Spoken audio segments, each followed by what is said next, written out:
got a colonic once. Now, let's just preface this by saying I'm not one of those colonics people.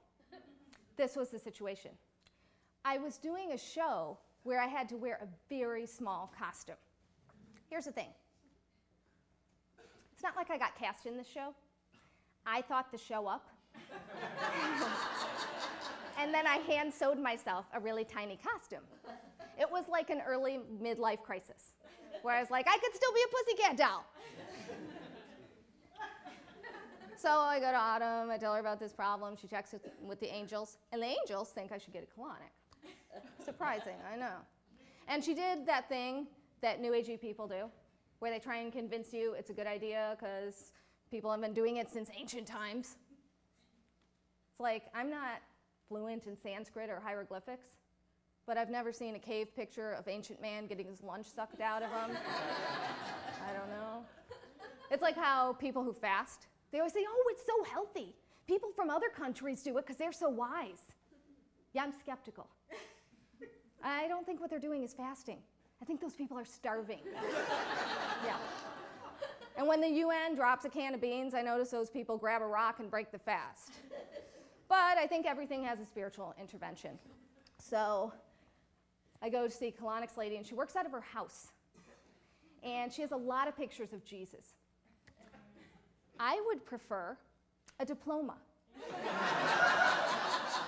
Or, I don't know, a sterile environment. But it's just Jesus pictures. And it's really hard to talk to Colonic's lady also, because she seems to only have two interests, Jesus and poo. Yeah, I'm only interested in one of those, and it ain't Jesus.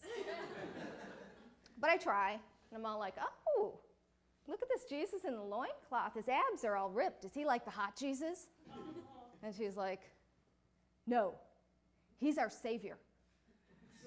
I'm like, yes, and if he can help me lose 5 pounds, call me a believer. What's even more awkward is the night before I get nervous, and I take laxatives. Yes, because I can't handle the thought of her seeing my shit, right? That would be terrible. So she gets very nervous. She is just mystified by the lack of crap in my colon. And she clearly thinks I have a tumor, but do I say anything? No, I just sit there like, you know, look, I gotta fit in this costume. I don't know if you need to shove that hose up there and suck out my spleen to make it happen, but let's go. And the worst part of this story, and no, we haven't gotten to the worst part of the story yet. Hang on. I make another appointment, and I do the same thing. I get nervous. I don't want her to see my shit. I think that's me doing her a favor, really. I take laxatives. And again, she is so worried about me. She breaks into a visible sweat this time and says she wants to pray for me. And I'm like, well, that's a good idea.